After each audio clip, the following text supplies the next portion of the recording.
Historia del VIH. Los primeros casos de VIH resalen a finales de 1970. Estos eran casos esporádicos con un denominador común: la Cándida albicans en la boca y el esófago, acompañada de erupciones cutáneas en distintas partes del cuerpo que correspondían a una forma muy agresiva del sarcoma de Kaposi. Otra de las manifestaciones era la neumonía por Pneumocystis carini y en algunos casos daños neurológicos y la presencia muy marcada de la supresión del sistema inmunitario inexplicable. Estos casos aparecieron en lugares tan distantes entre ellos como lo son el Portugal, Haití, Francia, Estados Unidos, entre otros, pero no se tuvieron en cuenta puesto que, como lo he dicho, eran esporádicos y eran muy distantes entre ellos.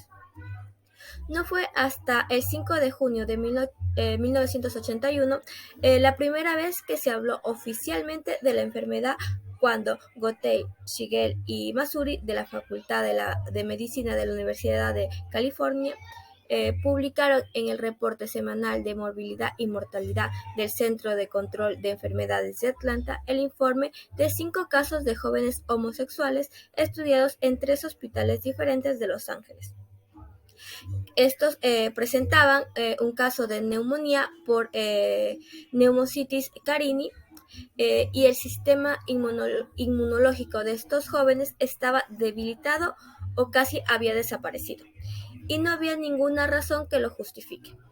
Los médicos asociaron estas manifestaciones con una modificación celular adquirida no descrita hasta el momento y la sustentaron al determinar una vital ausencia de la población de los linfocitos T cooperadores inductores, también llamados linfocitos CD4.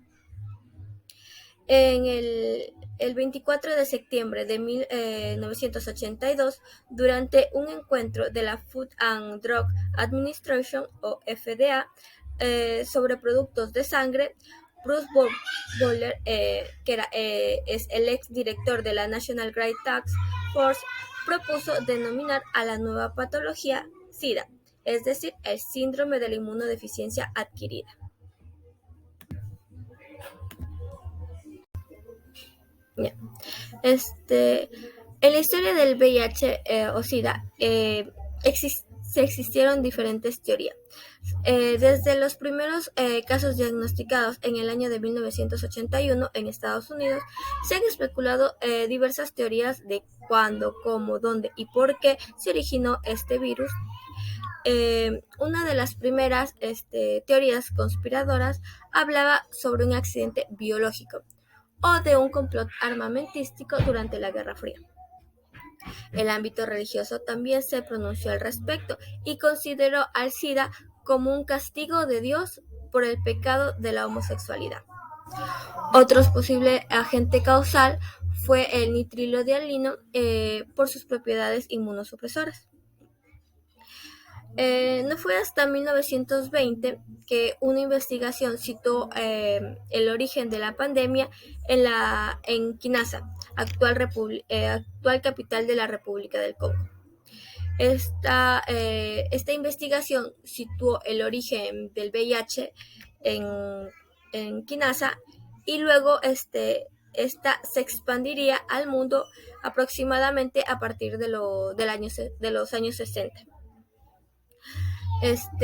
La hipótesis científica más aceptada sobre el germen del VIH la encontramos en la zoonosis africana. ¿Por qué? Esta nos plantea el hecho de que el VIH proviene de los monos cazados por los seres humanos y que se transmitió al hombre a principios del siglo pasado. La misma se basa en el emparentamiento de algunas cepas del virus de la inmunodeficiencia de la simia y del virus de la inmunodeficiencia humana.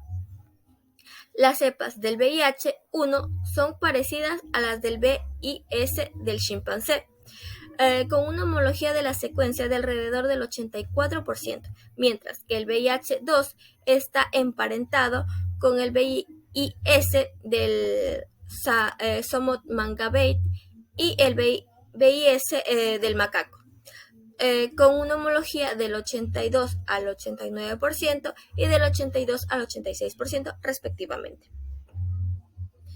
Ya, así a través de la caza de los monos como alimento y la inyección de su sangre al hombre en ciertas tribus de África en busca del rejuvenecimiento, se pudo adquirir la patología una vez que fue infectado un hombre. La difusión al resto se explicaría, el resto de la humanidad se explicaría fácilmente a través de los diversos fenómenos demográficos y sociales que tuvieron lugar en el continente africano. Bueno, ahora hablemos de qué significa el acrónimo VIH. Bueno, el acrónimo VIH significa Virus de la Inmunodeficiencia Humana. El virus afecta a las células inmunitarias encargadas de protegernos de las enfermedades. A medida que el virus destruye las células inmunitarias e impide el normal funcionamiento de la inmunidad, la persona afectada va cayendo gradualmente en una situación de inmunodeficiencia. Las funciones inmunitarias se suelen medir mediante el recuento de los linfocitos CD4. Ya. Y el SIDA. ¿Qué significa el acrónimo SIDA? Bueno, el acrónimo SIDA significa Síndrome de la Inmunodeficiencia Adquirida. Aparece cuando la infección por el VIH está en su estado más avanzado, habiendo causado un grave deterioro del sistema inmune. Puede tardar de 2 a 15 años en manifestarse. Las personas que padecen SIDA pueden contraer ciertos tipos de cánceres e infecciones o presentar otras manifestaciones clínicas de gravedad. Principalmente se presentarán infecciones oportunistas o por bacterias oportunistas. Existen 3 fases de infección por VIH. La primera, infección aguda por el VIH. La segunda, infección crónica por el VIH. Y la tercera, SIDA. Hablemos de la primera. La infección aguda por el VIH es la etapa más temprana de la infección de este virus y por lo general se manifiesta en un lapso de 2 a 4 semanas de la adquisición. Durante esta fase, algunas personas tienen síntomas similares a los de la influenza o gripe, como lo son la fiebre, dolor de cabeza, erupciones cutáneas, entre otros. En esta fase, el virus se reproduce rápidamente y se propaga por todo el cuerpo. El virus ataca y destruye una clase de glóbulos blancos llamados linfocitos CD4. Estos tienen la función de luchar contra las infecciones. Durante la fase de infección aguda por el VIH, la concentración de este virus en la sangre es muy alta, lo cual aumenta considerablemente el riesgo de transmisión. La segunda, la infección crónica por el VIH. La segunda etapa de la infección por el VIH es la infección crónica, también conocida como infección asintomática por el VIH o latencia clínica. Durante esta etapa, el VIH continúa multiplicándose en el organismo, pero en concentraciones muy bajas. Sin el tratamiento antirretroviral o TAR, la infección crónica por el VIH generalmente se convierte en SIDA. Las personas que reciben el tratamiento antirretroviral pueden estar en esta etapa durante décadas. Si bien todavía es posible transmitir el VIH a otras personas durante esta etapa, cabe recalcar que las personas que reciben el TAR exactamente como se lo prescribieron y mantienen una carga viral indetectable no tienen riesgo alguno eficaz de transmitir el VIH a su pareja. Ya. Y con respecto a la tercera y última etapa del VIH, de la infección por VIH, SIDA. El SIDA es la fase final y más grave de la infección por el VIH, puesto que el virus ha destruido el sistema inmunitario. El cuerpo no puede luchar contra las infecciones oportunistas y el cáncer. A las personas con el VIH se les diagnostica SIDA si tienen un recuento de las células CD4 de menos de 200 milímetros cúbicos o si presenta infecciones oportunistas. Una vez que la persona recibe un diagnóstico de SIDA, esto significa que tiene una carga viral extremadamente alta y que es muy fácil contagiar a otra persona. Las vías de transmisión comprobadas son pocas y bien definidas. Primero se encuentra la vía sexual, es decir, por relaciones sexuales vaginales, anales u orales, entre personas del mismo o diferente sexo sin protección. El paso del virus en las relaciones sexuales se realiza a través de las lesiones o heridas microscópicas que se producen durante la penetración y otras prácticas sexuales en donde los fluidos de quien tiene el virus ingresan al cuerpo de la pareja. El 90% de las transmisiones de VIH se producen por vía sexual, aunque en menor medida el sexo oral también es una práctica de riesgo, por lo que se debe practicar con un campo de látex. Luego se encuentra la vía sanguínea. Esta es por contacto con sangre al compartir ya sean jeringas o cánulas para el uso de drogas o cualquier otro elemento cortante o punzante. Y por último, dentro de las vías se encuentra la perinatal o vertical, es decir, de la persona gestante al hijo durante el embarazo, el parto y la lactancia. Esta es la principal vía de transmisión del VIH en niños. De no recibir el tratamiento y atención médica adecuada, una persona con VIH tiene un 30% de posibilidades de dar a luz a un bebé con VIH. En cambio, con tratamiento y atención médica, el riesgo de transmisión del virus al bebé es casi nulo.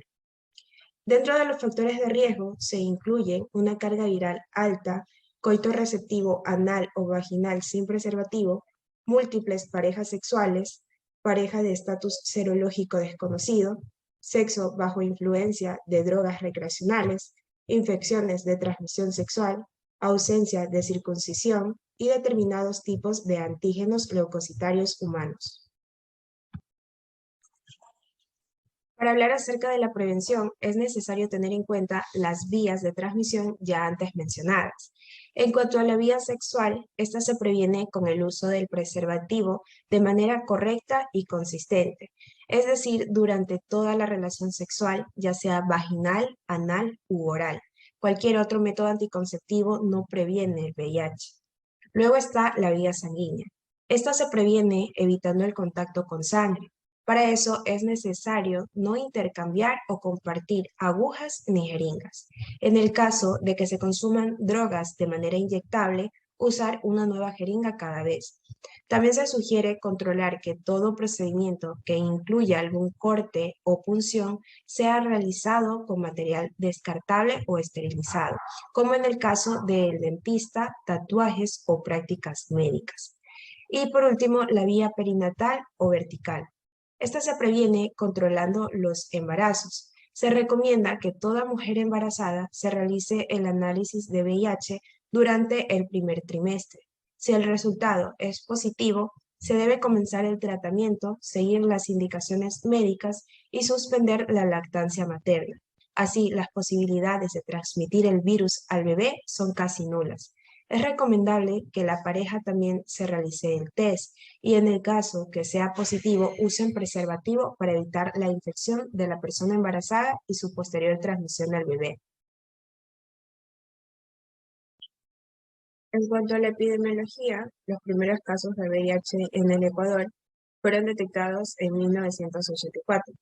Las estimaciones realizadas por el Ministerio de Salud Pública con el apoyo técnico de ONU-SIDA indican que para el cierre del 2020 existirán 45.561 personas viviendo con VIH en el país. Y de estas, el grupo de edad de entre 15 a 49 años es el más afectado por la epidemia, con mayor número de casos en hombres. La epidemia en el Ecuador es de tipo concentrada, en grupos de población clave, con una mayor prevalencia en hombres que tienen sexo con hombres en un 16,5% en Quito y un 11,2% en Guayaquil, y mujeres transfemeninas en un 34,8% en Quito y un 20,7% en Guayaquil. La prevalencia del VIH en poblaciones clave es mucho mayor que en adultos en general. Los nuevos casos de VIH-Sida notificados en el país por provincia de residencia en el año 2020 son de 3.823 y el 83,32% de los casos se concentran en 9 de 24 provincias del país.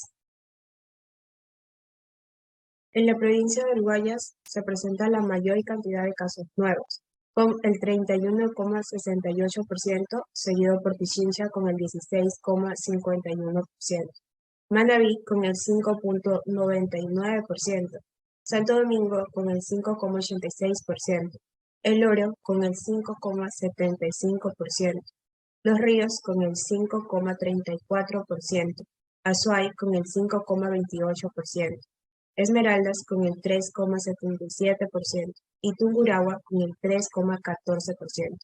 En este año llama la atención el aumento de los casos de VIH en la provincia de Santo Domingo, Azuay y Tungurahua, mismas que sumándolas dan el 14,28% del total de los casos.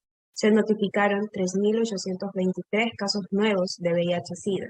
El 72% corresponde a hombres y el 28% a mujeres. La razón hombre-mujer en el Ecuador es de 2-1, es decir, de cada 2 hombres existe una mujer con la enfermedad. Por otro lado, en el año 2020 se registraron 572 embarazadas con VIH, expuestos perinatales 456 niñas-niños. Para el cierre de ese año en el Continuando, tenemos el diagnóstico de VIH, ¿no? El diagnóstico de la infección por VIH se puede hacer por medio de dos procedimientos. Tenemos a los primeros, a los procedimientos directos, los cuales aquí incluyen el cultivo vírico, detección de antigenemia, detección de ADN provírico y ADN vírico. Y como segundo o B tenemos los procedimientos indirectos, ¿no? Los cuales se hablará más adelante. Los primeros solo son usados en sí en situaciones muy específicas, es decir, en situaciones especiales. En cambio, los indirectos son los más usados y detectan los anticuerpos que el individuo desarrolló frente al VIH. Entre los procedimientos indirectos, los cuales tenemos a dos tipos, tenemos a las pruebas de tamizaje y a las pruebas confirmatorias. Con respecto a las pruebas de tamizaje, aquí entran las técnicas de screening o el test de ELISA, el cual viene definida por una cuidada selección del punto de corte y más que nada por la base antigénica usada, que en sí captura los anticuerpos específicos frente en la muestra. En sí, hay que tener en cuenta también que detectan anticuerpos de clase IgG e IgM y por esto se acorta el lapso de ventana a 22 días, ¿no? Aquí en este tipo de pruebas de tamizaje también entran las pruebas de aglutinación de partículas, las cuales se llevan a cabo en laboratorios de baja dificultad que procesan muestras en lotes, es decir, las muestras se conservan para procesarse al mismo tiempo. También encontramos los exámenes rápidos, los cuales vienen a ser ensayos de lectura visual que no necesitan equipamiento y el resultado para obtenerse este tipo de prueba, la cual se requiere en menos de 30 minutos. Estos exámenes rápidos necesitan de un método sencillo que tiene entre 20 y 40 minutos y no demanda un cierto equipo sofisticado de laboratorio. Se hace de forma fácil en el laboratorio que tenga algún tipo de dificultad baja. Además, la utilización de pruebas rápidas para tamizaje no es igual a asesoría instantánea. No basta con hacer firmar el consentimiento o comunicado al individuo. En todos los casos hace falta la misma asesoría pre y post de este tipo de prueba que se aplica, con ejemplo, en los test de ELISA. Con respecto a las pruebas confirmatorias, estas son pruebas de laboratorio de alta especificidad que conservan una bastante y alta sensibilidad. Se usan para ratificar los resultados de la prueba de tamizaje. Estas son más utilizadas en procedimientos para este tipo de infecciones como el VIH, en las cuales tenemos el Western blot o la inmunofluorescencia indirecta. En sí, el resultado obtenido de esta prueba establece la positividad o negatividad frente al VIH. Tenemos la prueba de inmunofluorescencia indirecta, se utiliza, como nos dije anteriormente, para la confirmación de sueros positivos y negativos. Debido a su subjetividad en su lectura, también el requerimiento del laboratorio y complejidad, se emplea en cada vez menor de los casos, es decir, en menor frecuencia. En cambio, el Western blot es una prueba asimismo de inmunotransferencia, donde múltiples antígenos del VIH de diferente peso molecular provocan la reacción antígeno-anticuerpo específica que se detectan en forma de bandas separadas. Tratamiento. El tratamiento de la enfermedad por el virus de la inmunodeficiencia humana depende del estadio de la enfermedad y de cualquier infección oportunista concomitante. En general, el objetivo de este tratamiento es evitar que el sistema inmunológico se deteriore hasta el punto de que las infecciones oportunistas sean más probables. Tenemos que la terapia antirretroviral de gran actividad es el método principal para prevenir el deterioro inmunológico. Además, hay que tener en cuenta que el tratamiento en combinaciones de fármacos debe tener en cuenta la resistencia individual a los fármacos, es decir, debe tener en cuenta específicamente el genotipo viral. También debe evitar la creación de nuevas cepas de VIH, las cuales sean resistentes a los fármacos, y maximizar la supresión de los virus en la sangre. Entonces, tenemos que las clases de fármacos contra el VIH incluyen a los inhibidores de la transcriptasa inversa no análogos de nucleósidos, los cuales estos bloquean una proteína que el VIH necesita para replicarse. Tenemos a los inhibidores de la transcriptasa inversa análogos de nucleósidos, los cuales son versiones defectuosas de los componentes básicos que el VIH necesita para replicarse. También tenemos a los inhibidores de la proteasa. Estos inactivan la proteasa del VIH, que esta es otra proteína que el VIH necesita para su replicación. Entra aquí en estos fármacos también los inhibidores de la integrasa. Estos funcionan inhibiendo a una proteína llamada integrasa que el VIH utiliza para insertar su material genético a los linfocitos TCD4. Y también, por último fármaco, tenemos a los inhibidores de entrada o fusión, los cuales estos bloquean la entrada del VIH en los linfocitos TCD4. Estrategias de prevención y control. Aquí nos enfocaremos específicamente en adolescentes mayores de 13 años y adultos con infección por VIH. Entonces nos preguntamos, ¿cuáles son los mecanismos de prevención efectivos para la infección por VIH? Entonces hay que tener en cuenta que a partir del aparecimiento del virus del VIH han existido diversas tácticas de prevención para minimizar las novedosas infecciones dadas por este virus.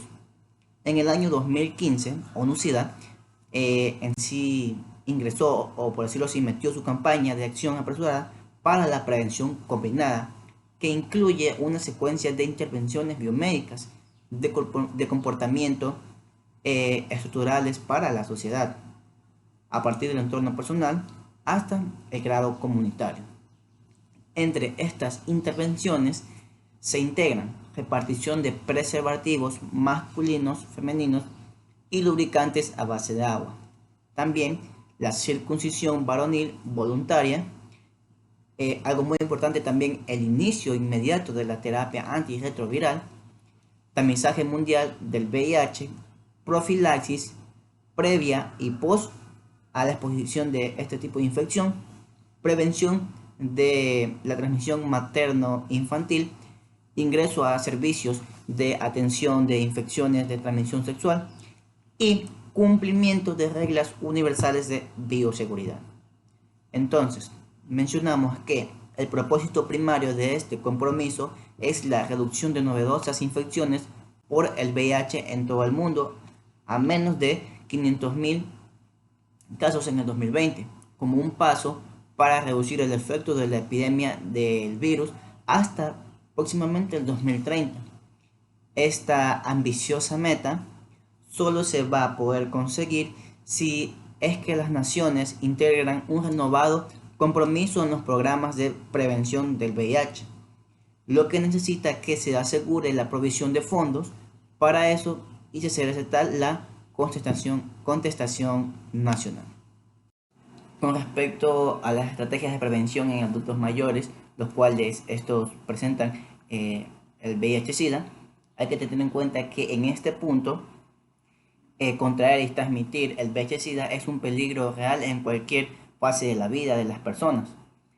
Esta patología presenta problemas en cualquier edad, pero aún más si el perjudicado es una persona mayor. La carencia de información acerca de la patología y su contagio en la vejez puede cambiar en una amenaza letal. Por ello, es esencial reconocer el papel clave que desempeñan las personas mayores con VIH-Sida y personas mayores que están al cuidado de enfermos con este tipo de patología. Además, no hay que olvidar que en ciertos casos las personas mayores se encuentran en riesgo de contraer el VIH-Sida a través de las relaciones sexuales, por lo cual, una vez dicho esto, se ha establecido ciertas medidas para la prevención de este tipo de enfermedad. Tenemos entonces que se deberá llevar a cabo investigaciones acerca del impacto del VIH-Sida sobre las personas mayores, ya sea como cuidadoras y portadoras. Desarrollar también programas para apoyar a las personas mayores afectadas por este tipo de patología.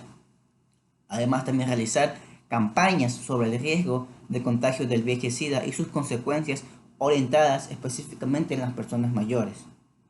También se ha implementado educar a las personas mayores para que se protejan a sí mismos, a otros y a sus familias. También se garantiza tratamiento y apoyo para las personas mayores con el VIH-Sida. Y como último tenemos concientizar sobre cómo influye el VIH-Sida en la vida de las personas mayores. En el ciclo vital de las mujeres y en el embarazo tenemos un grupo importante que son los adolescentes. En esto se han diferenciado dos grupos de poblaciones que son los que adquirieron la infección del VIH a través de la transmisión perinatal o por los que adquirieron a través de prácticas de riesgo. Por tal motivo se debe de tener en cuenta su estado psicológico y por eso van a existir varias formas de poder revelar el diagnóstico. Y esto es debido a que evitan causar problemas psicológicos como por ejemplo trastornos de personalidad, aislamiento, depresión, miedo y ansiedad. El tratamiento antirretroviral en mujeres durante el climaterio es importante para evitar que se genere un deterioro cognitivo o envejecimiento que complique el tratamiento y diagnóstico del VIH. Los problemas más habituales en el tratamiento antirretroviral son la dislipidemia, resistencia a la insulina, diabetes o hipertensión arterial. Estas pueden provocar una mayor dificultad en el manejo de la infección. En mujeres embarazadas que se encuentran infectadas por VIH se debe brindar un equipo multidisciplinado con la atención de que cubran aspectos relacionados con controles prenatales como por ejemplo valoración de peso, presión arterial, proteinuria, necesidades de apoyo nutricional y psicológico, y también monitoreo ecográfico y exámenes de laboratorio. En los controles prenatales también estos deben ser individualizados en casos de complicación. La determinación de riesgo que debe de tener el feto con malformaciones congénitas o también solicitar carga viral cada 2 o 4 semanas en tratamiento antirretroviral. Iniciar el tratamiento de profilaxis para infecciones oportunistas o llevar el control de conocidos efectos adversos de los tratamientos antirretrovirales y como así también evaluar las complicaciones que se pueden presentar durante el embarazo. En cambio, a los niños y adolescentes menores de 13 años se debe de tener en cuenta la conducta a seguir según el grupo de edad, como por ejemplo los recién nacidos y el otro grupo que son los niños y adolescentes. En los recién nacidos, la lactancia materna es hasta los 6 meses de edad debido a la presencia de carga viral que se puede encontrar en la leche materna en mujeres seropositivas. Por tal motivo, se debe descartar que la madre se encuentre contagiada del VIH al momento de nacer el bebé o durante la gestación. En los niños y adolescentes se debe de tener en cuenta lesiones por pinchazos accidentales, transmisiones sexuales, uso de drogas inyectables o procedimientos médicos que son realizados en establecimientos que no van a ofrecer unas normas de bioseguridad y o también por perforaciones corporales o tatuajes. Estos dos grupos de riesgo se debe de tener presente la agresión sexual, ya que esta es una de las probabilidades en donde una persona adquiera enfermedades de transmisión sexual. El seguimiento de este grupo se lo debe realizar en los establecimientos de salud que brinda atención a personas con exposición viral, ya sea laborable o no laborable de VIH. Como siguiente punto tenemos al seguimiento de las personas con VIH. La conducta a seguir en personas con infección primaria por VIH actualmente es definida como la infección adquirida por exposición de alto riesgo en 6 meses previos a que fuera detectable el virus. Se debe de tener en cuenta de que el virus se puede detectar a los 11 días post-infección. Debido a esto se va a clasificar en infección aguda, infección reciente e infección tardía.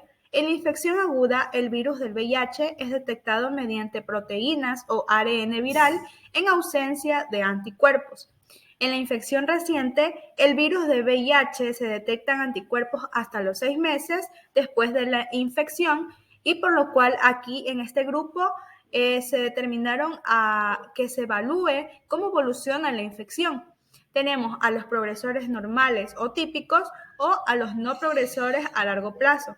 Este último grupo se establece en una nueva clasificación que son los controladores virémicos y estos son los que van a detectar bajas cargas virales y los verdaderos controladores élite, que estos son los que controlan cargas indetectables. Este último grupo se encuentra en investigación debido a que las personas permanecen indetectables sin tratamiento antirretroviral. En la infección tardía son el grupo de personas que acceden al sistema de salud cuando la enfermedad ya se encuentra en una etapa avanzada y que por lo general está en una etapa severa o progresiva a la muerte. Comparaciones. Desde la aparición del virus del VIH-Sida, ha habido muchas estrategias de prevención en todo el mundo para disminuir las nuevas infecciones causadas por este virus. En el 2015, la ONU-SIDA lanzó la campaña de acción acelerada para la prevención combinada, que incluye una variedad de intervenciones biomédicas, estructurales, conductuales y sociales, desde los niveles individual hasta el nivel comunitario.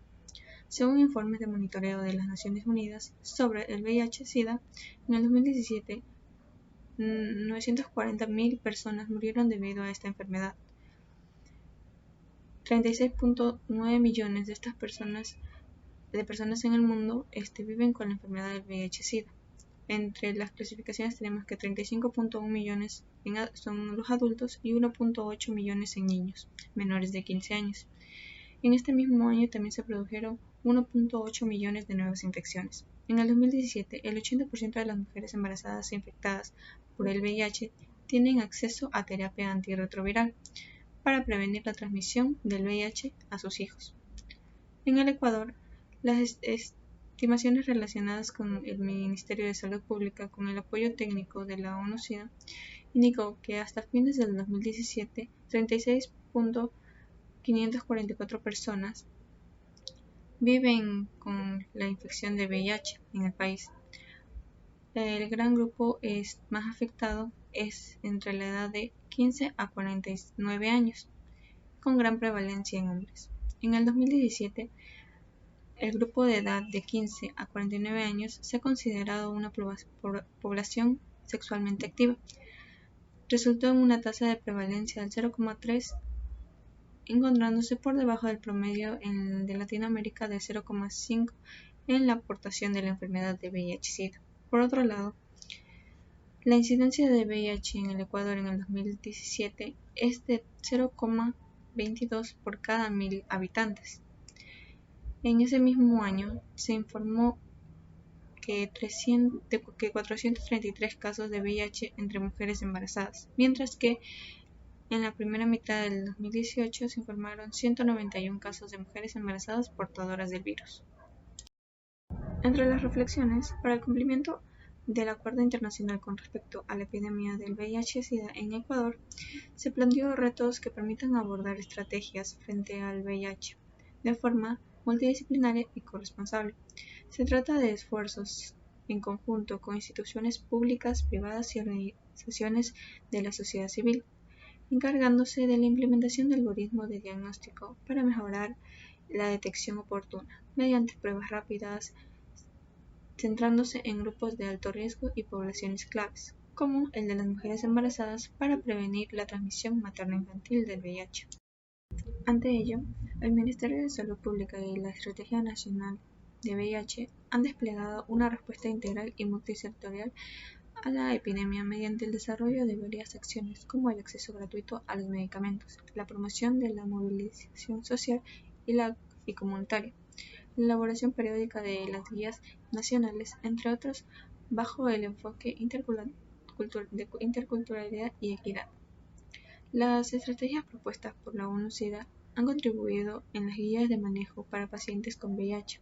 El trabajo realizado por el Ministerio de Salud Pública no solo está encaminado en los pacientes enfermos, incluyó a toda la comunidad a la prevención de la enfermedad, esto con el objetivo de reducir la propagación e incidencia de muertes a causa de este virus en el país. Consideraciones finales.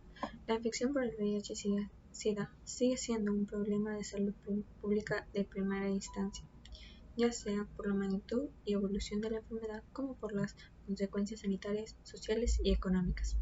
El implemento de la guía del Ministerio de Salud Pública en el Ecuador es de gran importancia que la población se informe. La prevención de la enfermedad siempre es la mejor medicina, tanto en la comunidad como en la economía. La realización de pruebas rápidas son un punto clave para la detección de la enfermedad en una etapa temprana, logrando un tratamiento oportuno y prevenir contagios en el futuro. Es importante que haya continuidad en las transmisiones de antirretrovirales que se llevaron a cabo según el método de conversión propuesto por la OMS. Esto puede acelerar o ralentizar gradualmente el funcionamiento de los resultados obtenidos en la investigación básica sobre farmacoresistencia a nivel local. Un cambio de antirretroviral por efectos secundarios farmacológicos puede ser efectuado por otro antirretroviral de la misma familia o de una familia a otra, siempre que se logre el objetivo principal del tratamiento antirretroviral y se verifique su mantenimiento de suprimir el virus y evitar poner en peligro futuras pautas. Gracias.